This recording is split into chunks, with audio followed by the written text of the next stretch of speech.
소만의 와타우라로 향했다. 와타우라는 진주 양식을 대대로 하고 있는 작은 만이다. 中世の頃はここに宗田一族が住み着いたんでしょうね。その中でね、おそらく万古がいたのはここだろうと思うのは、あの山の麓にあった遺跡からね、どうだその時代のいろんな遺物が出てきた。 실제로 해안선을 따라 발굴된 소다시의 유적을 찾았다. 해안지대 산기슭에서 발굴된 유물은 깨어진 도자기 파편이 대부분인데 일본 것이 아닌 조선의 질그릇과 중국, 베트남 자기까지 섞여 있어서 당시 왜구의 활동 범위를 짐작해야 한다. 14世紀の倭寇はもう朝鮮半島か中国で北の山東しか行かないけど 제작팀은 왜구 피해를 알아보기 위해 중국 상하이로 향했다.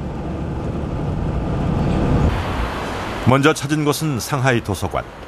도서관에서 왜구 침입에 대한 사료를 요청했다. 관계자가 서가에서 원말 명초 14세기경 장고란 왜구에 대한 기록을 찾아 넘겨주었다. 请问是这本书是对吗？对，就这两本。我请考虑。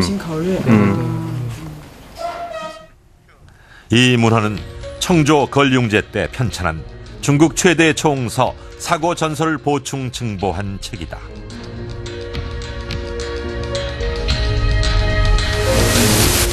왜구가 복권, 광주, 가정을 침략하고 물건들을 강탈해 갔으며 살인 방화함이 잔인해서 차마 눈뜨고 볼 수 없을 정도였다.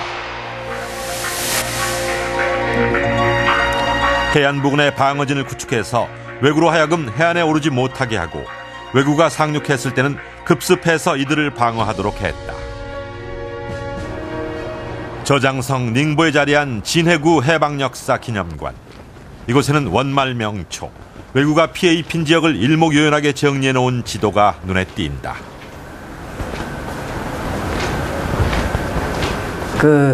中国明代的时候，倭寇对中国沿海地区一个清洗骚扰的一个空间分布的一种形式。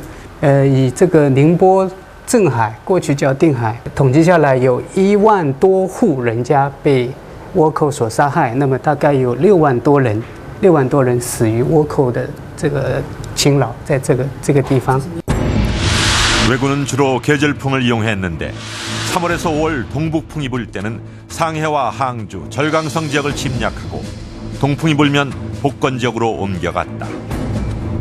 즉 3, 4, 5월이 왜구의 침략에 대비해야 하는 가장 중요한 시기였다. 그래서 절강성 지역을 묘사한 이 그림에서도 나타나듯이 연안 지역은 왜구를 막을 크고 작은 군사적 요새를 설치했고 왜구를 평정한 후에는 평우회비라는 기념비를 세웠다. 중국 역사학자와 함께 명나라 때 중요한 왜구 방어 거점이었던 위원성을 찾았다. 倭寇进入这一带的话，主要要通过这个甬江，那么所以它这个据点就建立在这里，那么可以控制倭寇的入侵，这是很重要的一个军事堡垒。这里也没什么东西，看嘛。这有很多字。把自己放开了嘛，这样就会比较好。如果一直这样弓箭的话，这样下去，你能射上 敌人，但是对方的话可能射不到你，你自己可以保护自己，还比较安全啊，这也是这样一种结构。 당시 중국에선 왜구를 가장 심각한 수준의 흉악범으로 인식하고 왜구와 연관된 행위를 하는 자는 무거운 죄로 다스렸다.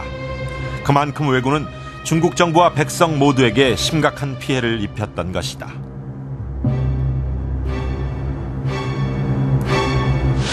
하지만 조선에는 왜구 문제 해결의 중심에 이해가 있었다. 소신이 대마도에 왕래한 것은 한두 번이 아니옵니다. 매번 대마도주에 이르기를 너희는 우리나라에 대하여 정성껏 섬기지 않으면 안 된다고 말해왔습니다. 그래, 몇 번이나 갔다 왔느냐? 모두 16번이옵니다. 그렇구나. 일본을 모르는 사람은 보낼 수 없어 그대에게 명하는 것이니 귀찮다 생각지 말라. 성은이 망극하옵니다. 국가의 미영을 받고 떠났던 40여 회 사신행 중 30여 회는 목적지가 대마도였다. 대마도에 들어와선 대마도주 종정무를 독대했다. 대마도의 7대 도주 종정무는 조선 조정으로부터 관직을 하사받고 대마도의 왜구들이 발호하지 못하도록 통제했다. 그 대가로 조선 조정으로부터 식량 원조와 문화적 지원을 받았다.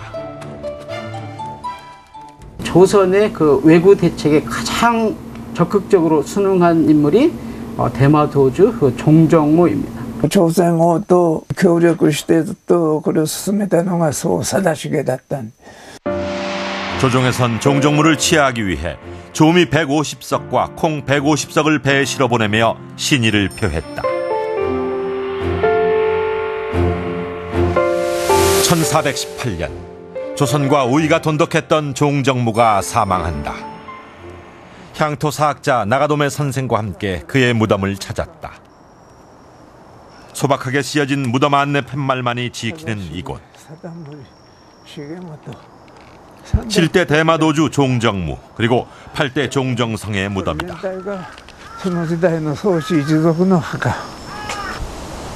단순한 돌무지처럼 보이지만 이 부도전이 바로 종정무 종정성 부자에 알려지지 않은 무덤이었다. 원통사인 이외에도 종씨 일가와 특별한 인연을 가진 범종도 있다. 사다시게가 死んだ年 여투기の貞盛が朝鮮国にお願いしてその文章と大般若経を先代の供養のために欲しいということを朝鮮国に頼んだんですね. 대마도에서 이해의 영향력을 알 수 있는 또 이런 일도 있었다. 종정성이 체포한 왜구를 압송해올 때였다. 그러니까 13명의 도적 중에서 본보기로 몇 명만 보내면 되지 않습니까? 모두 조선으로 가게 되면 죽음을 면치 못할 텐데 어리석은 저희 핏줄만이라도 어떻게 선처해 주셨으면 합니다. 조정에선 도둑질한 사유를 묻고자 하는 것인데 어찌 모두 죽이겠는가? 일단 모두 압송해 갈 테니 걱정 마시게. 세종 25년 제주도를 침범했던 왜구 13명을 압송하려는데 해적 중 종정무의 친척이 있었던 것. 그러나 이에는 종정무를 설득해서 왜구를 모두 데려올 수 있었다. 조선이 그만큼 국력이 강성했기 때문에 대마도에서 그 압송해서 보내지 않을 수 없었던 이런 점도 우리가 볼 수 있겠습니다. 또 하나는 그만큼 이해를 신뢰하고 있었다고 하는 점을 알 수 있겠습니다. 이렇게 이에는 대마도와 조선을 수없이 오가며 두터운 신뢰를 쌓아갔다. 특히 대마도주와 밀고 당기는 주도권 싸움에서 실리를 주고 왜구를 제압케 하는 대윤례교의 초석을 굳건히 다져갔다.